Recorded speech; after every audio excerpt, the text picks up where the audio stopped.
Academy அறக்கட்டளை, அகில இந்திய கல்வியாளர்கள் மற்றும் கல்வி ஆலோசகர்கள் சங்கம், அகில இந்திய தமிழ்ச் சங்கம் இணைந்து நடத்தும் சங்கமம் அரும்பெரும் விழாவிற்கு சிறப்பு விருந்தினராக வருகை தந்திருக்கும் என்னுடைய சகோதரர் ஓமலூர் மேனாள் சட்டமன்ற உறுப்பினர் திரு தமிழரசு அவர்களுக்கும்,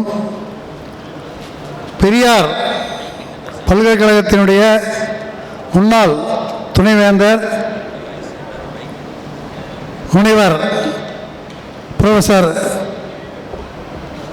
தங்கராஜ் அவர்களுக்கும் மற்றும் மேடையில் அமர்ந்திருக்கும் அனைத்து சான்றோர்களுக்கும், பெரியவர்களுக்கும், என் முன் அமைந்திருக்கும் சான்றோர்கள், பெரியோர்கள், தாய்மார்கள், சகோதரிகள், கல்லூரி பேராசிரியர்கள் அனைவருக்கும் என்னுடைய வணக்கத்தை தெரிவித்துக் கொள்கிறேன்.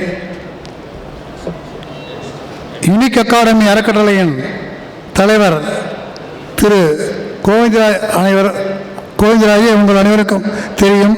அவர் கல்விக்காக நமது மாவட்டத்தில், அதாவது தமிழகத்தில், அகில இந்தியாவிலேயே கல்விக்காக மிகச்சிறந்த சேவையை செய்து கொண்டிருக்கிறார்.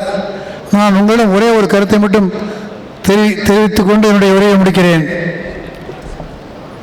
பெற்றோர்களாகிய நீங்கள் அனைவரும் உங்கள் குழந்தைகள் அனைவரையும் மருத்துவர்களாக்க வேண்டும்.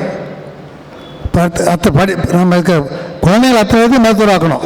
நீட் போட்டு அவங்கள கசக்கி எடுக்கிறோம். ஊரில் இருக்கிற அத்தனை பேரும் மருத்துவர் ஆகிட்டா ஹூ இஸ் பேஷண்ட்? எதற்காக அவங்கள போட்டு கசக்கணும்? டாக்டரானு அவங்க விருப்பத்துக்கு படிக்க வைங்க. டாக்டர் ஒரு வீட்டில் 4 பையன் இருந்தால் ஒருத்தர் டாக்டர் ஆகட்டும், ஒருத்தர் இன்ஜினியர் ஆகட்டும், ஒருத்தர் IAS IPS ஆகட்டும். இந்த போக்க கட்டாயம் அப்படியே விடணும். இதை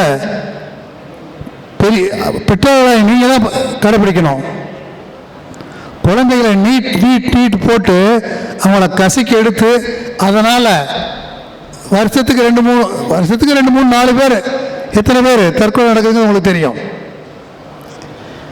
எல்லாத்தையும் நல்லா படிக்க வச்சு IAS IPS ஆக்குங்கள, அவர் மாதிரி ஒரு சட்டமன்ற உறுப்பினர் ஆக்குங்கள.